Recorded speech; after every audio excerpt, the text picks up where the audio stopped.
In the news tonight, a man swept away by last night's raging flood waters found dead. Authorities tour areas hit hard by floods. A St. Andrew farmer loses his crops to yesterday's deluge.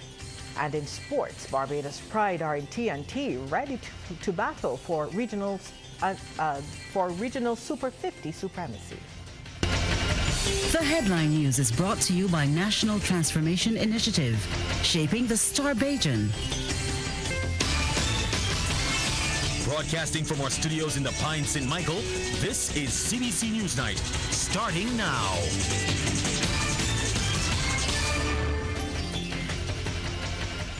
Good evening, I'm Lisa Broom. Thank you for tuning in. In our top story tonight, the rain has abated, but its intensity yesterday wreaked havoc on the roads, businesses, homes, and claimed a life. Today, authorities toured the severely affected areas. Crystal Hoyt was with them.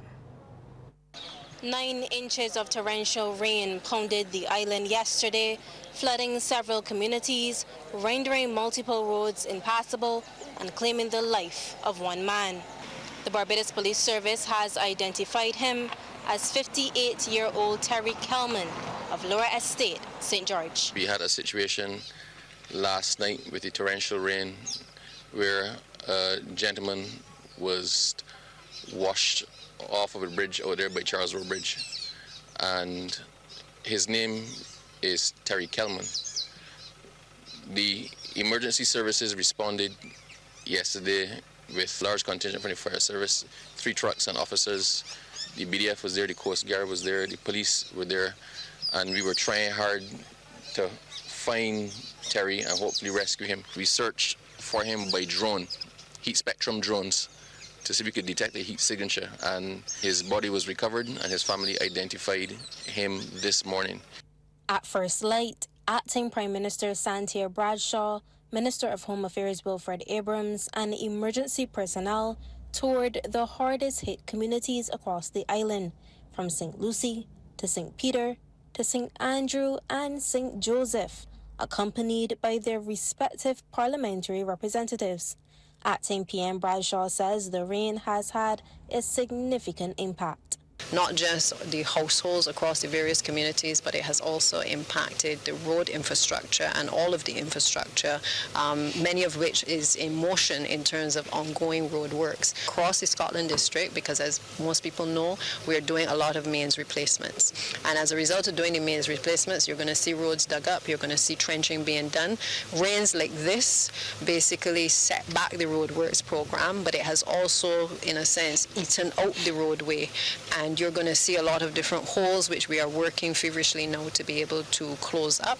MP Colin Jordan, speaking in St. Peter, recognized the difficulties while highlighting what had worked well. This canal did exactly what it was supposed to do.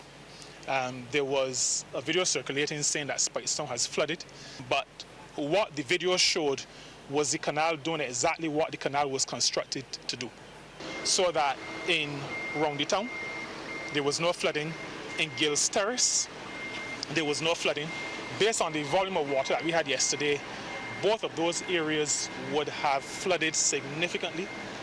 My fear is that if we had not, as a government, built this canal about 5 or 6 years ago, that we may have had loss of life. Flooding and land slippage were the main issues reported to the Department of Emergency Management.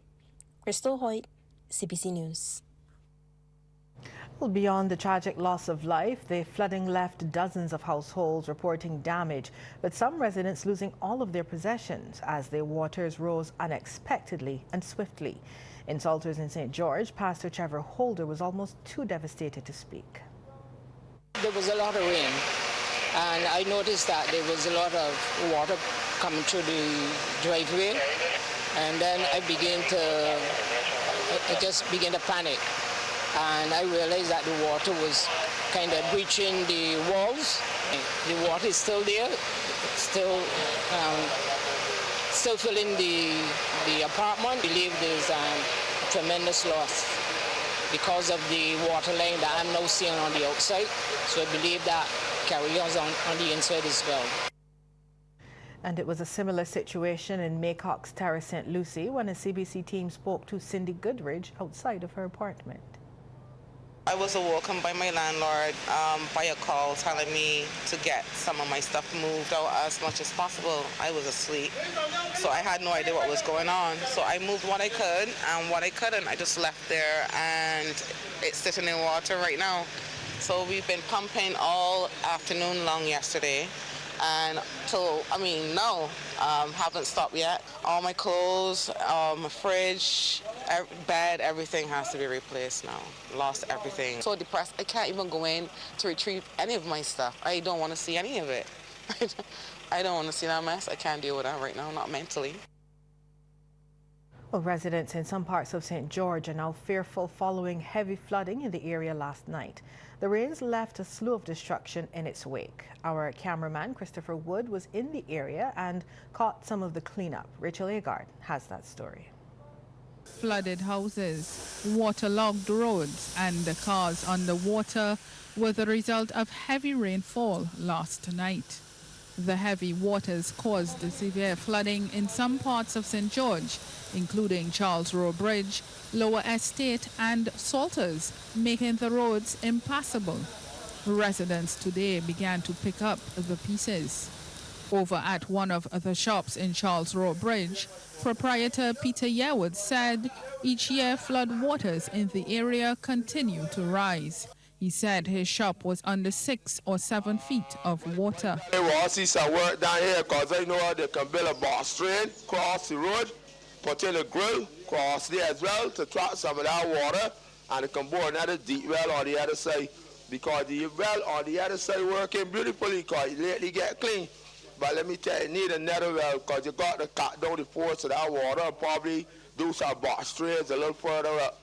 The other side, I can start the water by coming down the hill. Salesperson at AP Variety, who gave her name as Leandra, said her sisters had to be removed from the house by an excavator. That surf flooding is not a surf flooding that you should have in Barbados, right? That was really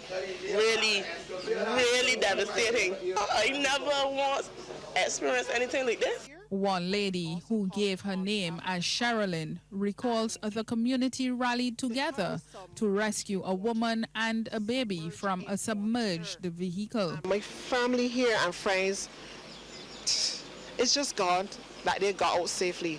And in that car was a woman, and I was informed because I didn't get to meet her that she had a 3-month-old baby and the car was submerged. If you see how God placed that car there, it did not go over the brink like the other one. So, to the Barbados Fire Service, thank you so much. God bless you. The Ministry of Transport and Works were on hand clearing the road in Charles Row Bridge, which is once again passable. Rachel Agard, CBC News. A small farmer in St. Andrew is counting thousands in losses after heavy rainfall destroyed his crops. Farmer Desmond Ward, who is also the parish district's emergency organization's road clearance officer, said he is yet to thoroughly evaluate the destruction, but he knows the ground has been severely impacted. Mr. Ward spoke to CBC News at Bawdens, where the river overflowed and the bridge was impassable, also due to the heavy showers. Anesta Henry has that story. All of Farmer Desmond Ward's crops at his East Coast Road St. Andrew ground have been destroyed by the heavy showers that drenched the island last night. This is a heavy blow for Ward, who was hoping to use the profits from that harvest to invest in his restaurant business. I have planted, I have watermelons, I have cucumbers, I have pumpkins. I have things that are ready to reap, but as you can see of the weather, they have totally destroyed my whole ground. Here right now is mine. Drip irrigation that ends up now going towards Long Pond. The river has taken away all my whole farming in terms of things. I can't put a figure to right now in terms of estimate of the damage, but I can say for surely it's a few $1,000s in losses I have to encounter. Mr. Ward was unable to attend to his farm immediately because he was busy making his way through the parish, making sure debris was not blocking the roads. One of the areas the district emergency organization's road clearance officer assessed was at the Bawdens Bridge, where there was some erosion due to flooding. Doing as much road clearance as possible until other entities like MTW and other personnel comes to assist us. At present here, we have also personnel from the soil conservation with us, and they also come to assist and assess the area as we can speak. If you look at the river itself, you can see a lot of removal of the topsoil and areas, whereas an initial assessment will be done for other personnel to see what best we can do to temporarily and permanently erect the problem that's creating us boredom. Resident George Vaughn and others living in the area cleared the debris from the bridge to allow vehicles to pass. This would have occurred in the second set of rain, which would occur around 10 o'clock, 11 o'clock last night, because as I was at home, I can hear the river actually roaring. So I knew that we had a considerable amount of water that would have affected the bridge to this stage. And at this stage, there's some erosion and all the pedestals that would have directed the traffic. You can see that they're all bent now. So we would have had probably roughly about 20 feet of water actually coming off of the river. And you can see some is still trapped. The East Coast Road, Lakes Bridge, and the Farley Hill were among other areas in St. Andrew affected. Meanwhile, Attorney General and a Member of Parliament for St. Joseph, Dale Marshall, has clarified that the heavy rainfall caused the retaining wall at Branchbury, St. Joseph to collapse. The affected area has been cordoned off and an urgent solution is being pursued by the authorities. Onesta Henry, CBC News. Well, Prime Minister Mia Amor-Motley is calling on Barbadians to keep around their homes clean and free of debris to reduce the risk of flooding during heavy rainfall. Her appeal comes after yesterday's downpours, which caused severe flooding across central and northern parts of the island. The Prime Minister says every Barbadian has a role to play in reducing the impacts of climate change. This is exactly what we've been talking about when we talk about the intense rain that we're not accustomed to. And this, regrettably, is part and parcel of all that we've been fighting for with respect to the climate crisis. It's going to take time for us to adjust our infrastructure. This is not something that can be done in 5 years or 7 years. This is a long-term effort. This is a marathon.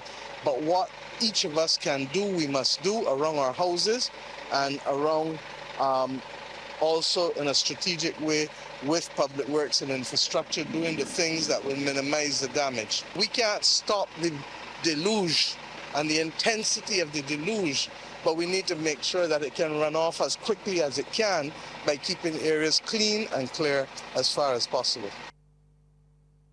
And speaking about the flooding in St. George, particularly in the Charles Roe Bridge area, the Prime Minister acknowledged the Ministry of Transport and Works had fallen short in how it handled debris from its cleaning. Clearly, MTW was clearing drainage and clearing the bush for a while. Where they fell down and where I'm not happy with is that they did not move the debris having cleared it, and therefore that would have compounded the situation. As it relates to other communities, let us be real, you can't boil the ocean all at once. So that MTW, I think, has been trying to be able to deal with it, but I keep making the point. The intensity, let's look at Jamaica, the intensity that they faced. Let's look at Grenada and St. Vincent last year, the intensity that they faced. Our infrastructure built over the last 70, 80, 90 years is not built for this kind of weather.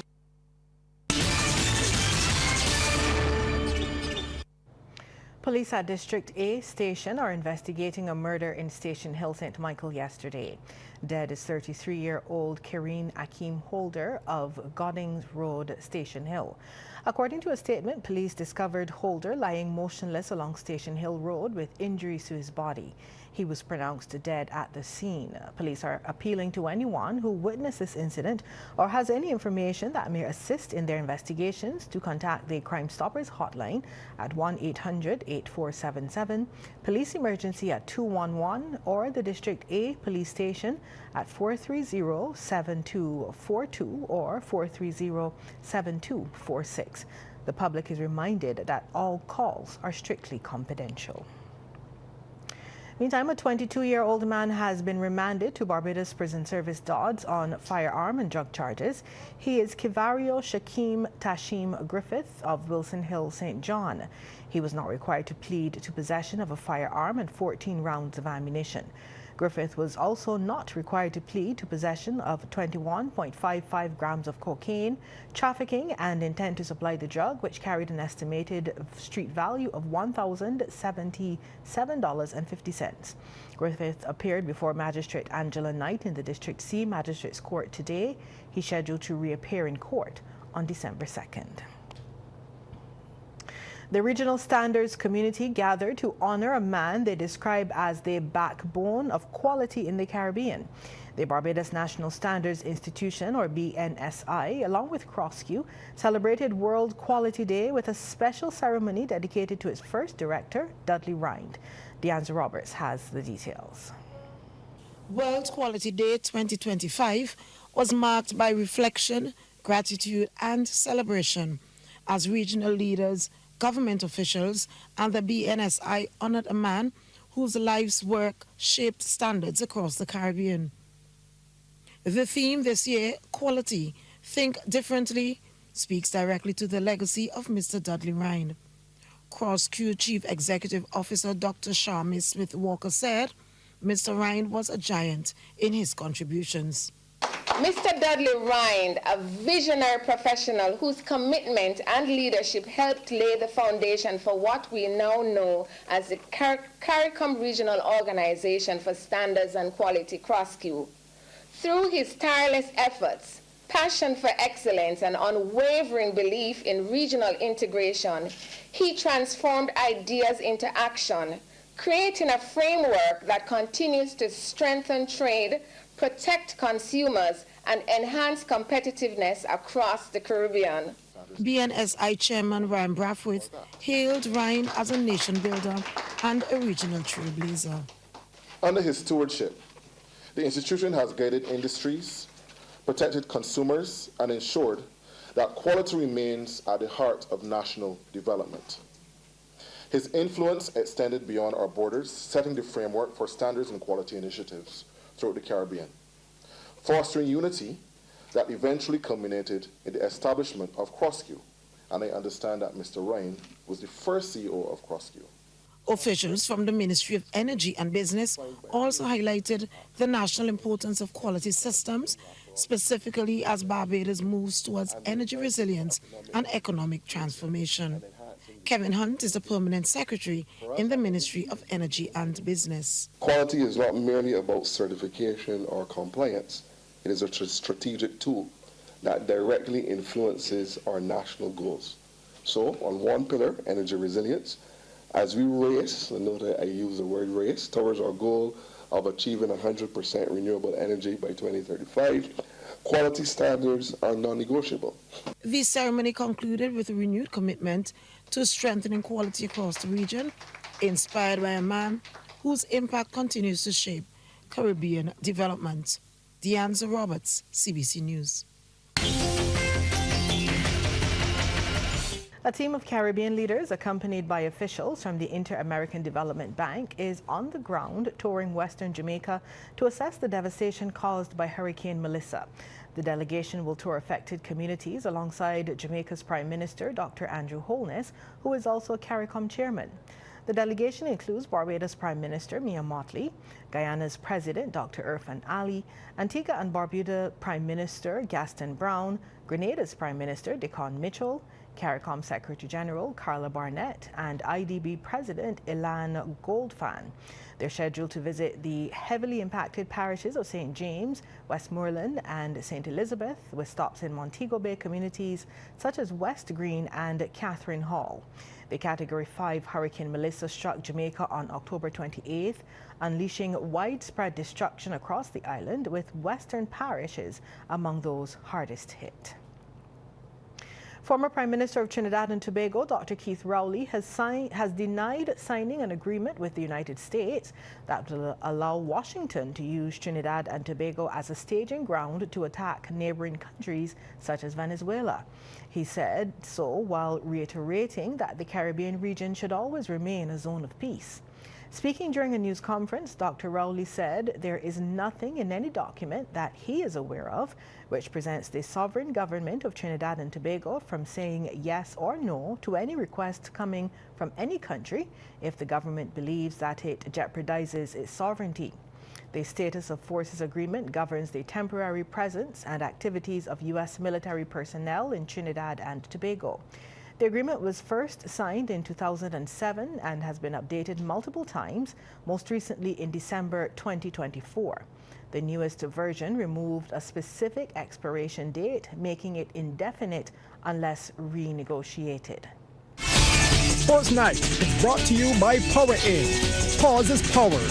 And by Dasani. Live first, Dasani after.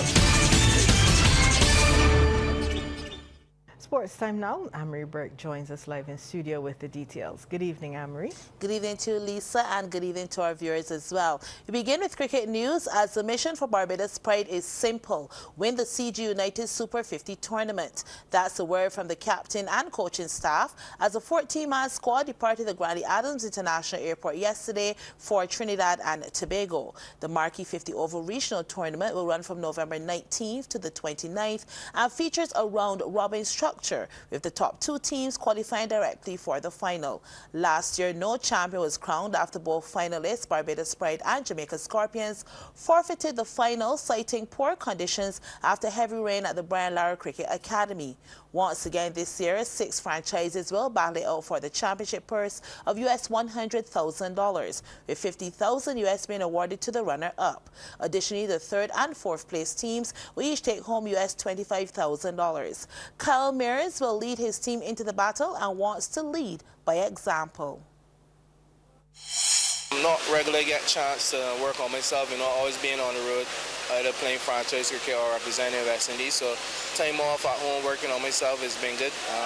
Get some time, downtime, spend some time with the family. The mental aspect of that is also a good thing, get some time off. And been working hard in the gym, also with the team, so I'm very excited for this tournament. Last year, as I said, we went to the final. Unfortunately, the final didn't play. I thought we had a decent side then. And we played some good cricket, the team stuck together, we won some close games. And this year, for me personally, I feel like, we are a better team. We have some different players in the team, but, the main core is still there. I think I'm very excited to see how this team perform, I'm very confident. The guys been doing well. We have 2 practice games. The batting has been clicking, and the team been gelling well. So I think that this is a proper team and be a team to reckon with. Head coach Vasper Drake says they were in preparation mode from earlier in the year. If you look back at our periodical cycle training, it's begun in May. We would have been through our physical work and also our technical work. Then, obviously, in the last couple of days, we just finished up with our rehearsing, our game plans and stuff like that. So the guys are pretty much chomping at the bit, to get on the park. History was made at the Garrison Savannah on Saturday when one of the most iconic structures in Barbadian horse racing was renamed in honor of one of the sport's greatest names. The grandstand will now officially bear the name of legendary horse owner and businessman Sir David Seal. CBC's Almar Goodrich Boyce has more. It was an evening steeped in pride at the Garrison Savannah as dignitaries, horse racing officials and members of the Seal family gathered for a ceremony decades in the making. The historic grandstand has now been renamed the David Seal Grandstand, honoring the most successful owner in the history of the Sandy Lane Barbados Gold Cup, whose influence on Barbadian horse racing spans generations. Sir David Seal was honored by Prime Minister Mia Amor-Motley, who described him as a nation builder and pioneer of local horse racing. Sir David is a Barbadian entrepreneur of distinction in the post-independence era. And we have seen, and that entrepreneurial spirit has been seen not only in the development of RL Seal and the work that it continues to do to contribute to this economy, but also at Foursquare and also in relation, as I said and you have said earlier, for the development of the breeding part of this industry at Hope Field. He has set new standards. He has gone where many were not prepared to go in taking risk. Standing proudly throughout the touching ceremony was his wife, Lady Seal, his daughters Janine Field and Lisa Gracia, and other family members who shared the moment. Though not present in person, Sir David Seal penned a thank you message delivered by longtime friend Andrew Bino. I have enjoyed my 60 years in Barbados horse racing. No doubt, the highlight has been the 8 Gold Cup victories, but rest assured, each and every winner was thoroughly and ecstatically enjoyed. Also present were prominent figures from the Barbados Turf Club, including President Kevin Burt, Chief Executive Officer Rosette Pierce, and former President Rob Batson, all acknowledging Sir David's lasting imprint on the industry. Sir David was always forward-thinking, often envisioning possibilities in horse racing beyond others' understanding. The lighting of the garrison was an example of this foresight, as he first brought this idea to the board in the 1980s. He is passionate about racing and has thoroughly enjoyed his many triumphs. I believe I can say that Sir David is probably the most successful owner in our history by wins and purses. With his exploits in the 1970s, Sir David became a household name in Barbados and created a huge fan base for his Hopefield stable.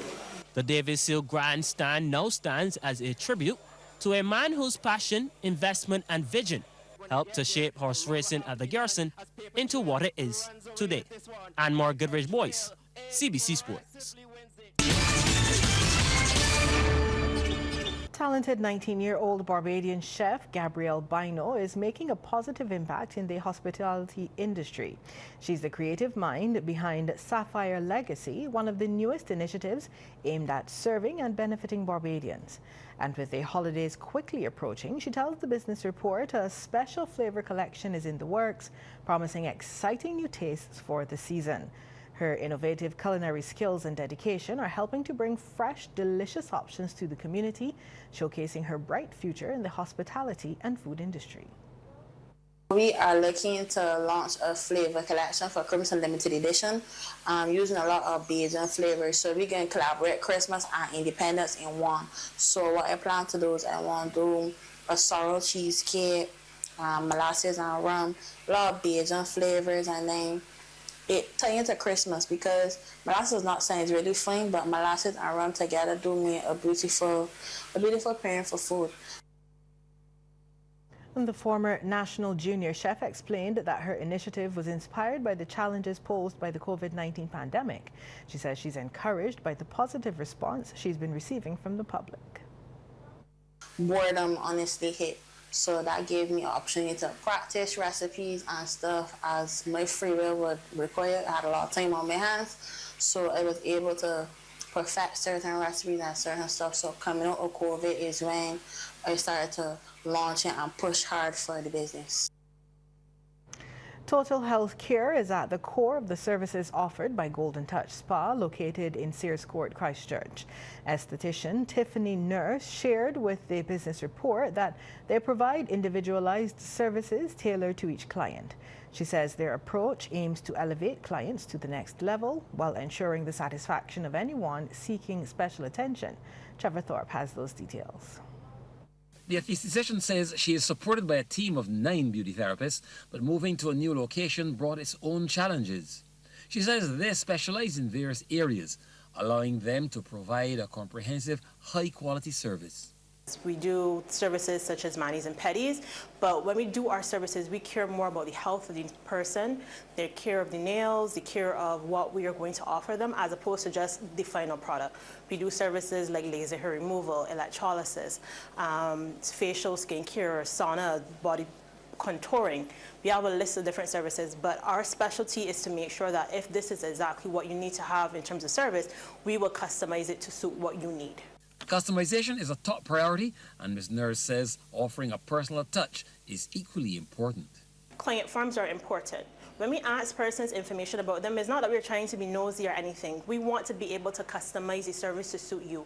One product could have an ingredient that you are allergic to or you can't tolerate, and us knowing certain conditions, we can say, hey, this particular service consists of A. I'm going to need to alter it. I'm going to need to change it because you don't make a good candidate for whatever the service. So for us, that's the only thing that I would say that we have challenges with is persons understanding that client forms aren't just, an annoying nuisance that we ask persons to fill out when the year comes, but it's something that also helps us develop the service and make sure that we're customizing everything that we need to for you in a safe environment. A number of initiatives are on her radar, but she emphasizes that family support is also crucial in business, and she had some valuable advice for others looking to start their own ventures. When you're an entrepreneur, there are a lot of things that you miss, a lot of things you can't do because you're here in your business pouring into it. And when you meet new people and they say, oh my God, you're doing so well, you also have to understand that there's a level of sacrifice, not only just financially, but also time-wise that you pour into your business. And I want the younger persons to understand that there's nothing without sacrifice. You have to sacrifice it in your business to be able to get it to the next level. The session says Golden Touch is designed to bring dreams to reality. Trevor Thorpe for the Business Report. Sports Night is brought to you by Power In. Pause is power. And by Dasani. Live first, Dasani after. Anne-Marie's back with the second half in sports. Now, over to you, Anne-Marie. Thanks, Lisa. Now, Tropical Thunder are the inaugural champions of the Barbados Beach Soccer competition. Playing at Browns Beach on Sunday, Tropical Thunder defeated Beach Blitzers 6-1 in the final. CBC's Anmar Goodrich Boyce reports. Browns Beach was the venue for the final of the Barbados Beach Soccer Championship.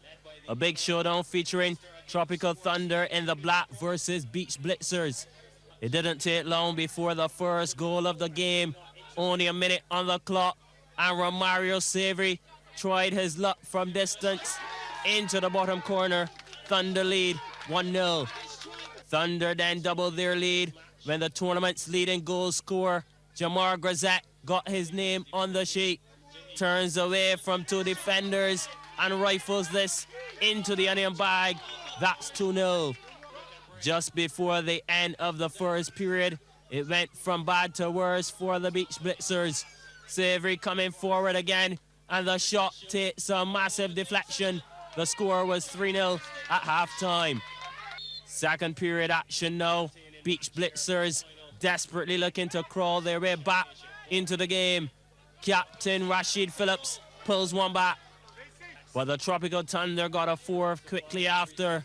Savory collecting his second, this time on his weaker left foot, but that's 4-1. Savory then went on to take the match ball. Hat trick complete at this stage. Tropical Thunder leading 5-1. And Akil Innes was not leaving Browns Beach until he made an impact. Takes a shot here, and it ends up in the back of the net. And that's how it ended. Tropical Thunder 6, Beach Blitzers 1. Tropical Thunder are the champions of the Barbados Beach Soccer Championship. Anmar Goodrich Boyce, CBC Sports. Now, third place went to Sea Breeze, who got the better of Bajan Heat 3-1 on penalties after the teams were locked at 2-2 at the end of regular and extra time. Now, 17-year-old Barbadian skater Taryn Allen has returned home as champion of the Tampa Harvest Jam 2025. Allen told CBC Sports he had a love for the growing discipline for about 7.5 years. It was really hard to adjust to the skate part because it's really slippery. It's different than the skate part that we have here. So it took a minute to get used to all the obstacles and stuff. But, I rolled around for a few minutes, got the groove, and everybody out there was really welcoming to me too. Like, they were hyped that I was from Barbados and stuff like that. So it made me more comfortable to skate, have fun, and just calm down. Wasn't really too nervous. So everything out there was pretty good. Trying to grow skateboarding in Barbados as well, trying to get more people into it. So hopefully this would inspire some people to pick up a skateboard and start skating and do something like this, because this is one of my homies right here, Keon. I know you don't get show he, but I wish he was there with me. Like, I mean, it was good that I was there by myself, but I would also like to be traveling with all of my friends that I skateboard with every day too. Just to share that moment, At first, it was a hobby, but now it's a profession. Knowing that I could actually make a career out of skateboarding, might as well go for it, Yeah. Well, that's news for tonight. On behalf of the entire team, thank you so much for tuning in. Good night.